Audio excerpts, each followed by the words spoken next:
Well, welcome, and we were discussing about the circle diagram of a three-phase induction motor. We first did the circle diagram for a very based on simplified equivalent circuit, we developed the circle diagram, but now we want to take the effects of uh, all the other parameters as well. And I told you that the equivalent circuit for this type of circle diagram will be based on this type, that is the parallel branch is brought in front of the supply per phase V 1 R naught x m.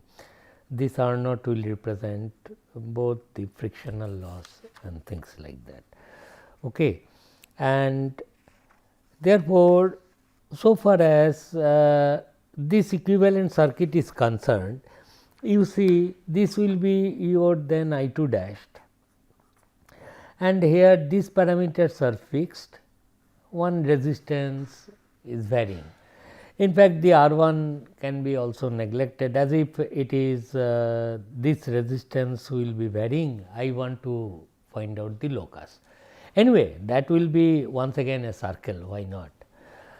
But the total current drawn from the supply will be equal to this I naught plus I 2 dashed. Therefore, and since you know in a circuit, suppose there is x, there is r, the locus of the circle diagram will be like this if resistance is varied. If you now keep a fixed branch here like this, here there is no variation neither of this resistance nor of this reactance. So, this current is this I 2 dashed with respect to, but this is in parallel with the supply voltage. This fixed branch is in parallel with this variable resistance branch. Then the total current drawn from the supply will be nothing but this fixed current I naught, then this current is not I 2 dashed. So, that the current drawn from the supply is this one. That is the idea. I mean, fixed current plus the reflected current, and let us go, then we will understand. So, suppose this is your V 1, the supply voltage phasor, this is your V 1. First of all, with s equal to 0, that R 2 by s is open, current drawn is only I naught, that is the no load current, suppose that is I naught, and I naught plus I 2 dashed, voltage applied to this parallel branch, to this branch is also V 1. So, this current, tip of this current phasor I 2 dash will lie on the perimeter of the circle. So, here I draw that one.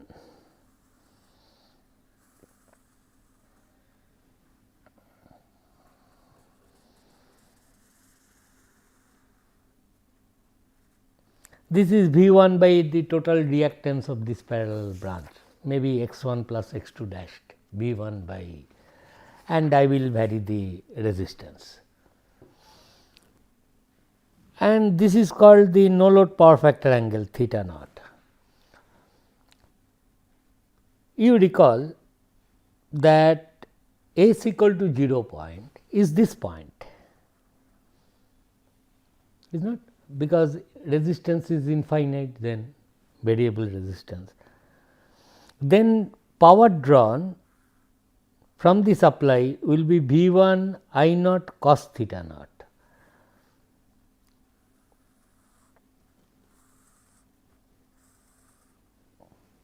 So, this length, this separation, whatever is this length, this is V1 I naught cos theta naught.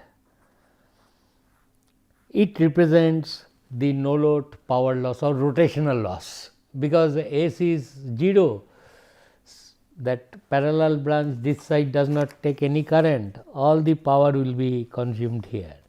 That is the rotational loss taken together. Okay.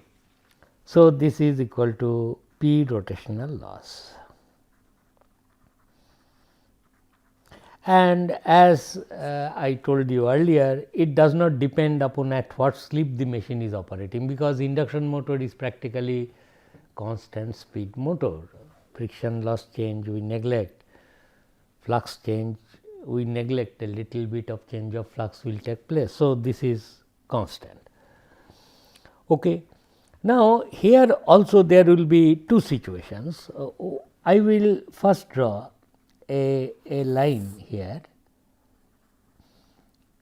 standstill condition, S equal to 1, similar to the previous one. Okay. Mind you, this current, that is OS, let this point be called O, this is some O dashed. So, this current, the power factor of that parallel branch, if you draw V1, same voltage is applied to the parallel branch. I can also draw V1 dashed here to get I2 dashed. Locus of I2 dashed is this. To this a fixed current is added, and if you join from O dashed to S, which I am not joining, to indicate the total current drawn from the supply, it will only complicate the matter. I mean, the diagram will be very much with so many lines. Okay. So, OS is I2 dashed. Now, drop a perpendicular. The way exactly the same step. So, I draw a line here, of which this length I know it is the rotational loss.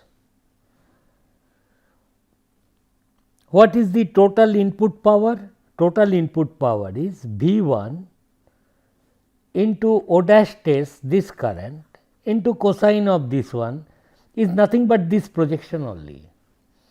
So, this total length is this, that is the total input power, of which I have subtracted this rotational loss.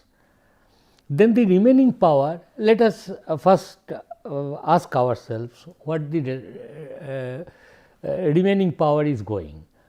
This time I have not neglected stator copper loss. So, there will be stator copper loss, then there will be rotor copper loss, then there will be the mechanical power output.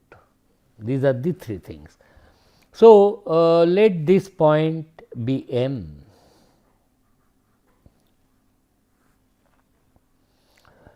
Okay.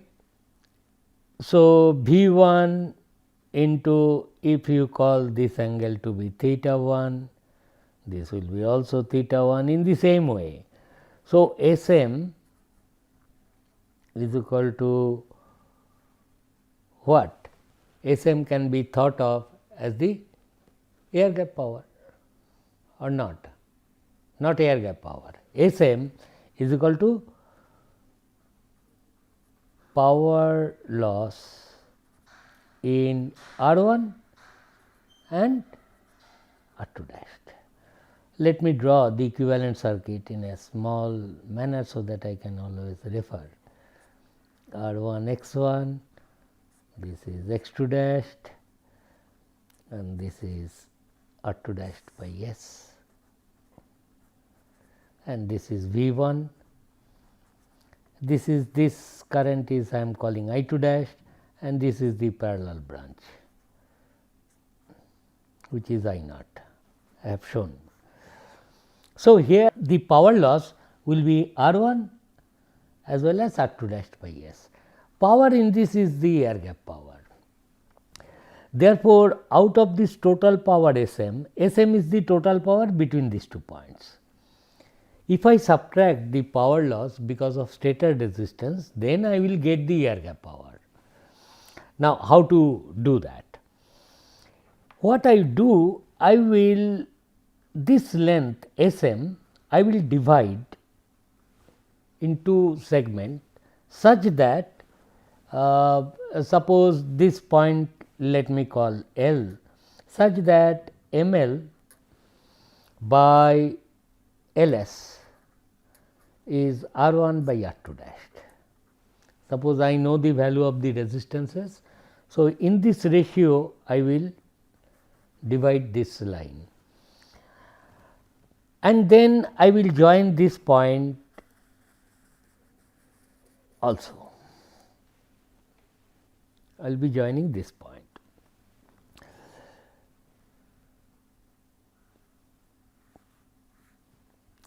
So, total input power to this branch, total input power is O S square, this length square,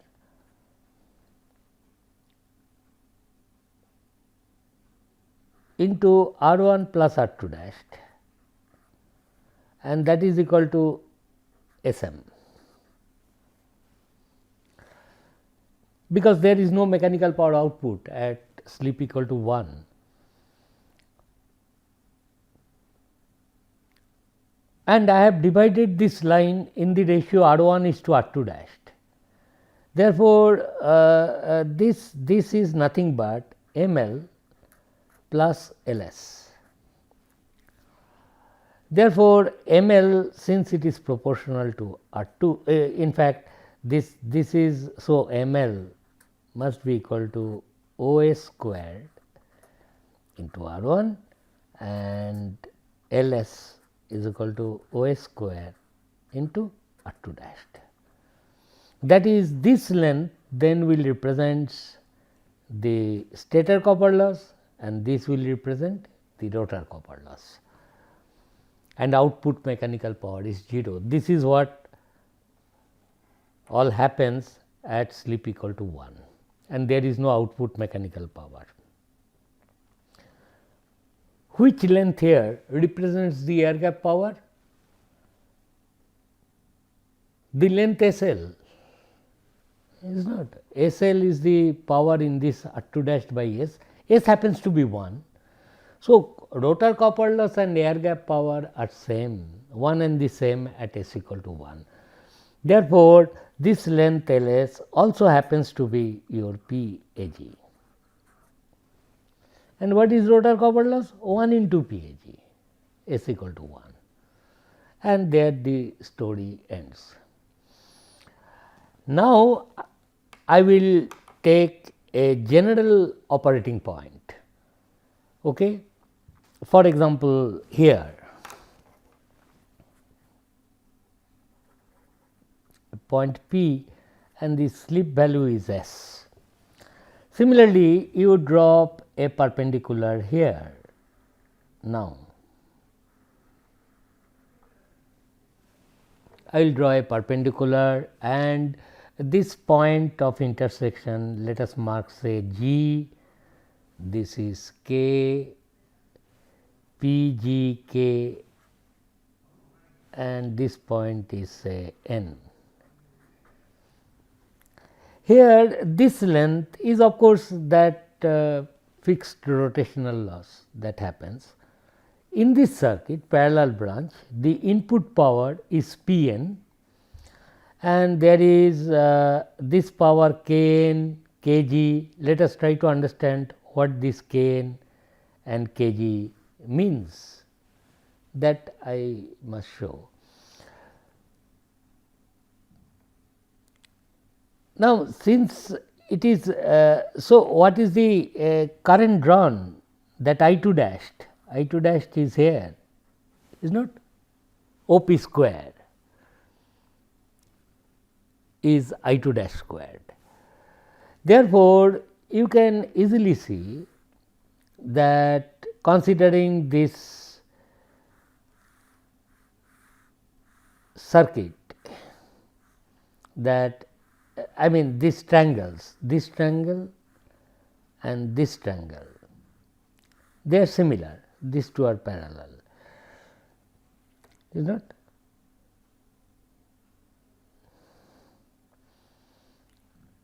Therefore, you can easily see or show that this length will also represent copper loss at slippage in the stator, and this will be the copper loss at slippage in the rotor. Got the point? Because you can always find out these ratios Lm. Consider this triangle and this triangle. For example, LKN, or say this one, say GN, this is interesting, GN divided by SM.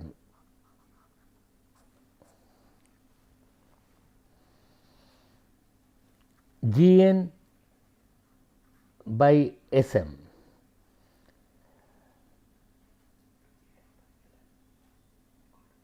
It will be equal to OS by OG, OS by OG, and then this OG and OP can be deleted, and this Kn can be shown to be equal to at operating point P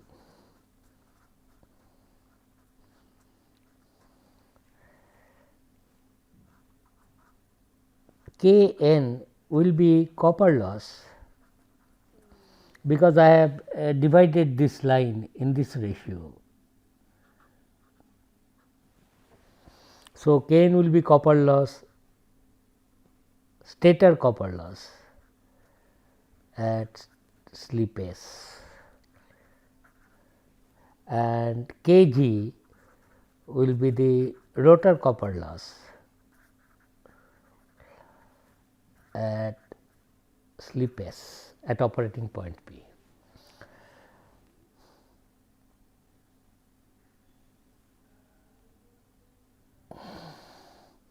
Okay, so this is the thing.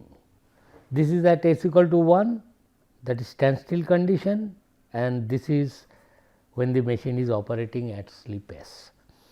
Now, when it is operating at any slippage, total input power is of course this length starting from P to this. Then you subtract this, you get the power which is going inside this circuit, of which this is stator copper loss, this is rotor copper loss. Therefore, the length Pk must be your PAG. Pk, this one must be your air gap power, because total input power is this, from which I have subtracted this power, from which I have subtracted this power, then the remaining power is going to the rotor, and that is the air gap power. So, Pk is equal to air gap power, and then I know Gk is also the rotor copper loss. So, Gk must be S into PAG, rotor copper loss, and therefore, I will say Pg then will be the mechanical power output.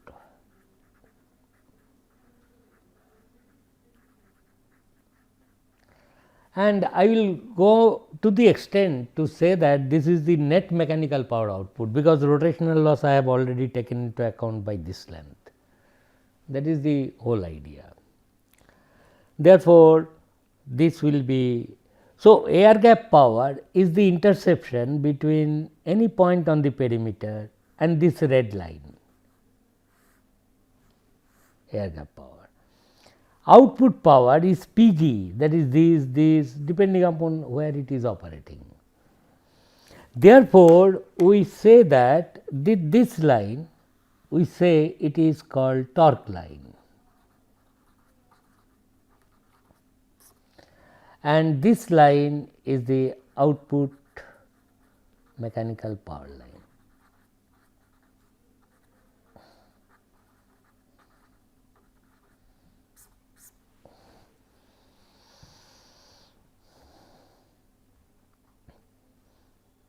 Therefore, slip equal to 1, this line OS is always mechanical power output line, we got earlier also.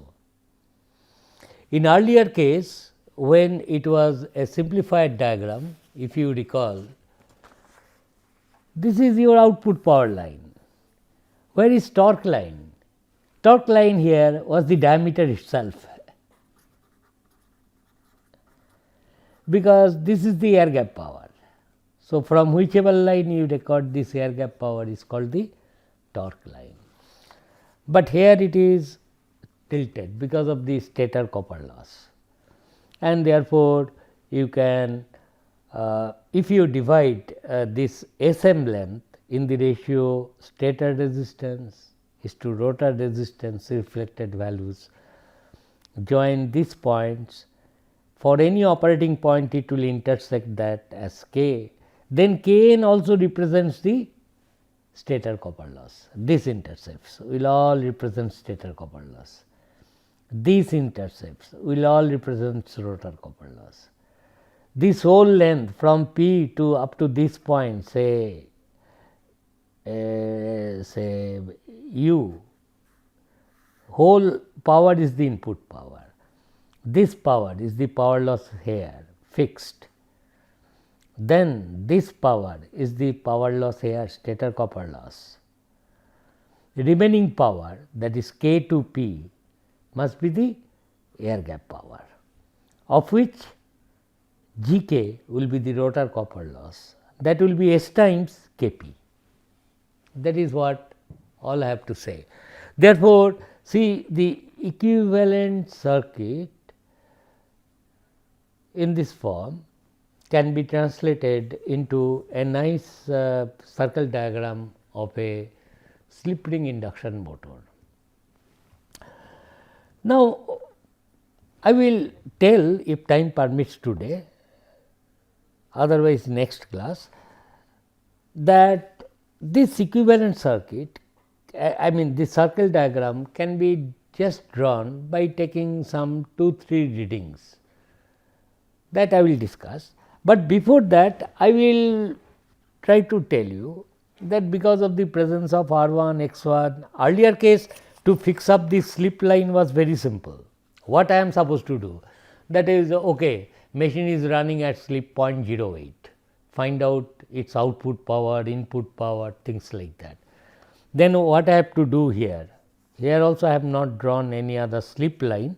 I have to at least calculate once what is this theta, fix up the operating point, then tell everything. Similarly, here coming, how do I fix up the operating point? Suppose I say slip is equal to 0.039. Then what I have to do? Okay, you will ask for the parameters value, calculate tan inverse of that to fix up the operating point, and then once you fix up, that is fine. But there is a nice way of tackling that issue, that is, everything will be really graphical. That thing I will tell you now, that is called to draw slip lines. Okay. Added to this diagram is called a slip line. This is also very interesting. That is, given a motor, you draw the circle diagram along with its slip lines. So, circle diagram.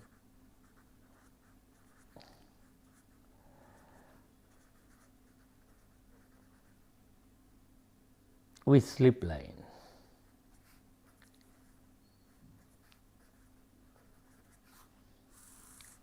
So, what is the thing? This is the thing. This is supply voltage V1.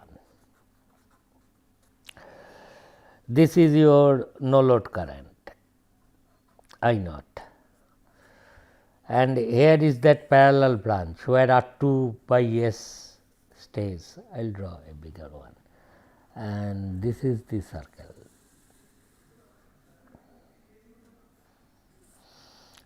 Any point I2 dashed, this current will be I2 dashed. Okay. So, first is S equal to 1 point, suppose this point S equal to 1, standstill operating point. Okay. And you also draw a horizontal here. Mind you, this voltage axis is also here. That is why it is I 2 dashed. So, you draw this line S equal to 1, and then as usual drop a perpendicular like this, and these vertical lines gives you powers. In total is input power. This length will give you stator copper loss, rotor copper loss, output mechanical power. Output mechanical power is 0. Therefore, I have divided this in the ratio, it will be only stator copper loss and rotor copper loss. So, in the ratio R 1 is to R 2 dashed, I have divided and joined this line. The earlier diagram only I am drawing. So, this is capital S, and this point is say, I will not take much time, quickly I will go. So, this is S, this point is suppose L, and this point is suppose M. Okay. And then any operating point, it will be this will be the thing. This is P, and drop a perpendicular, and let this point be called G and K and then okay. And I know that is what I explained. Now, what I am telling, first at least this much time is left, I will tell what a slip line is, and this line is called the torque line, and this line is called the output line. What you do, you take any point R on V1 axis and draw a line parallel to the torque line, that is here. This line you draw parallel to the torque line. This is parallel to torque line, and then extend this line, output line, such that it intersects this point at some point Q. This R was arbitrarily chosen. Okay. So, it intersects Q. Then what I am telling, listen carefully. What I will do, that proof we will do later. This R Q, say it is S equal to 0, this is S equal to 1. This whole length is S equal to 1. Then I will make my own scaling, I will divide it 0.01, 0.02, 0.03. This is corresponds to S equal to 1, that is what it is. I will make a scale. How to prove that, that is besides the point right now what I am telling. What I am telling, if such a line is given, then to fix up the operating point, if somebody says machine is operating at 0.04 slip, what I will go there? I will go here and 0.04, I will find out and join this point with that, and then the wherever it cuts here, that becomes the operating point. Are you getting? The virtue of the slip line lies there, and we will discuss it in the next class. Thank you.